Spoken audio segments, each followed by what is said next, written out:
Hello everyone, this is Mr. Brain here, and for my second video, I think I will start making a playlist of my personal favorite heroes, as well as some others that you all request, and start breaking down their skills and talking about how each one of them performs in certain roles. And if you all know me, this is definitely my favorite hero in this game so far, has been since the very beginning. I told myself very early on I wanted to be a defensive character. I wanted to sit on the front lines and be able to hold a position for as long as humanly possible. And Raigoro is still one of the best, if not the best, commanders for doing that. First, let's break down his skills. His first skill activates a shield that absorbs damage for 3 turns, up to 9600 damage factor, and then recovers 20 rage for every enemy that attacks him, up to 60 rage per turn. Now, 2 points about this skill. Raigoro recovering rage requires him to be swarmed by at least 3 people, and he has other skills and talents that enable him to be swarmed by multiple people and still be extremely effective. Having that extra 60 rage a turn for 3 seconds, for 3 turns, isn't 180 rage. That's a lot when you're factoring in how often he gets to use this skill. Now, the other part about this is his shield absorbs 9600 damage for 3 turns. Now, 9600 damage is a lot to take down. If you're just absorbing basic attacks, you will not break the shield. However, it's designed to take down a skill attack, with a lot of the more powerful skills being 1200 or higher in the case of Lewis and his broken skill damage. 9600 damage right off of the top is a huge nerf to heavy skill damage commanders. So it almost requires you to put Rigoro first as the leader in order to make sure that skill goes off first before any skill damage users get their damage off. If it goes off last and you're just absorbing basic damage, that's basically getting shot and then putting the bulletproof vest on afterwards. It still helps, but it would have been better 3 seconds ago. Now, second skill, I feel like people sleep on this, primarily because they don't understand how important counter damage is. This is also the skill that is awakened when you awaken him. It starts off as a squad counter damage of 20%, which is pretty substantial as is, and when attacked, reduces the attacker's travel speed by 25%. Lasts 5 seconds, can only be triggered once in 10 seconds. Basically, if you hit him, you're not running away anytime soon, which is helpful in group attacks if they accidentally hit a Raigoro or any team that has one. They're not going to be able to get away from that fight quickly. After it's awakened, reduces damage taken by squads by 5% off the top. Anytime you can reduce damage as opposed to increasing a stat, you're better off. But a nice little 5% damage reduction, as well as increasing counter damage by 30% instead of 20, is huge. Now, counter damage is inflicted anytime another commander or another troop attacks you. You deal counter damage back to them. You will only ever deal 1 instance of basic attack damage at a time. However, if there are 10 people hitting you, as is very common in garrisons or in field combat, you're taking a lot of basic attack damage, but you're also dealing a lot of counter damage in return. Having that damage be increased by a 30% on the end of it, on the end of the calculation, is huge. It allows you to be able to take the hit and be able to hit back harder.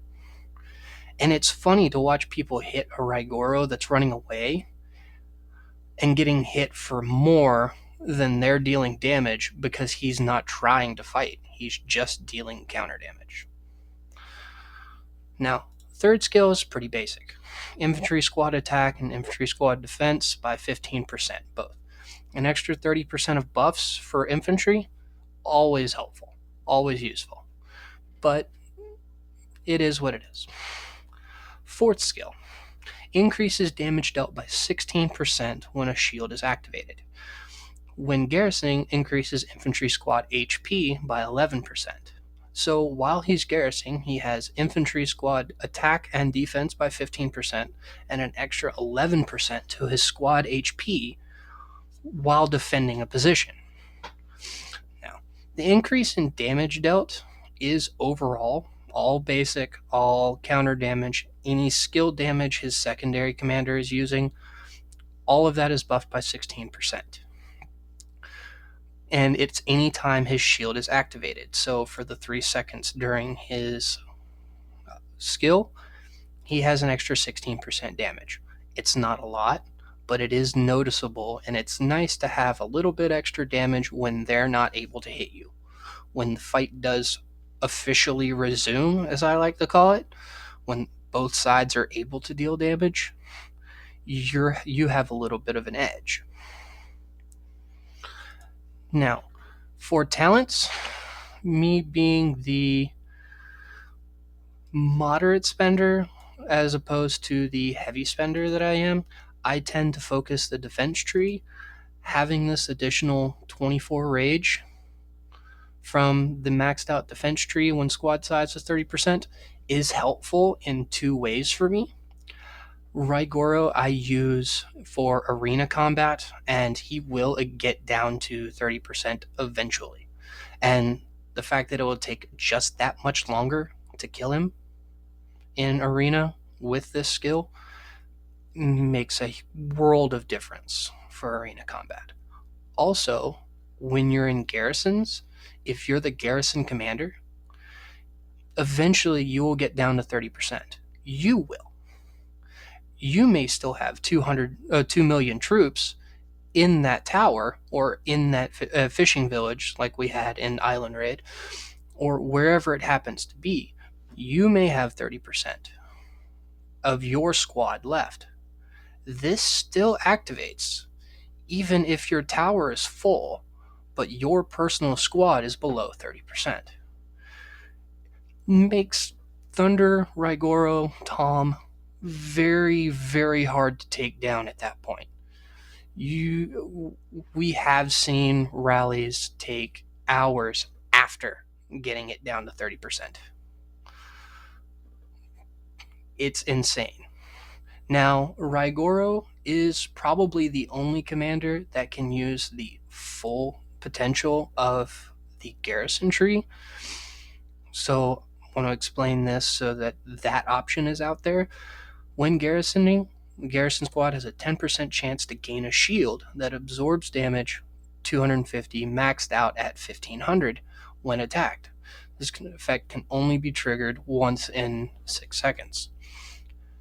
That means about every 9 to 10 seconds, you're getting an additional shield of 1500. There's no time limit on it. They have to take down the 1500 damage before being able to hit you again. While that shield is up, you're still getting a 16% damage buff. It may take 6 seconds to activate again, but any time that pops up, you're getting a damage bonus, and you're not taking any damage until it's gone. But I haven't run a garrison tree in quite a while. Being in this merged alliance, I haven't had a need to garrison a position for an extended period of time. Someone usually takes over for me. But both of these can be very effective on garrisons. This is more effective in arena and in field combat, somewhat. Hopefully you're not letting your troops get down to below 30% consistently before getting out of that fight. But if they do, this is effective. As far as the infantry tree, You need this. Even if you only go up to this point in infantry, when leading only infantry squads, there's a 10% chance to reduce damage taken by 20% for 2 seconds. This could activate every 2 seconds. This could activate once in 20 seconds. But when it does, it is noticeable. A 20% damage reduction will always be welcome. Always. Now, using all of his talent points, you can max out either of these trees and usually get to these 3 points. Personally, I liked having additional squad defense, nice 4.5%, but you can come over here and pick a all-around squad defense if you have mixed troops. You could pick up 3 points in this and increase squad's basic attack damage by 1.5%, or you could have the chance to reduce target's travel speed by 15% for 2 seconds. It's up to you. I just like having the overall defense buff. Now, as far as pairs with Raigoro, early on, even as a free-to-play player, one commander that they give you to upgrade is Charlie. As a free-to-play player, if you want to pick up Rigoro as a good infantry commander that pretty much anyone can use, you can pair him with Charlie, and you will have amazing rage generation from his skills in group combat. You will have a nice little buff to infantry squad attack. So Charlie's actually doing damage for you while Raigoro is taking it. And both of them buff infantry really well. If you do manage to get a second legendary and want to go for a pair for Raigoro, Tom is versatile. You're allowed to use him as a backup to Raigoro, or he can lead his own march just fine. Personally, for garrisoning a position, or even just sitting on the field and annoying people because they're having a hard time killing you, Thunder is my favorite ever since he came out. His ability to heal any damage that Raigoro can't take is absolutely phenomenal. I have been through entire group fights where we've walked out of a fight where the only troops lost were heavily wounded troops. All lightly wounded troops were completely healed off. And he's still walking around with 90% of his troops.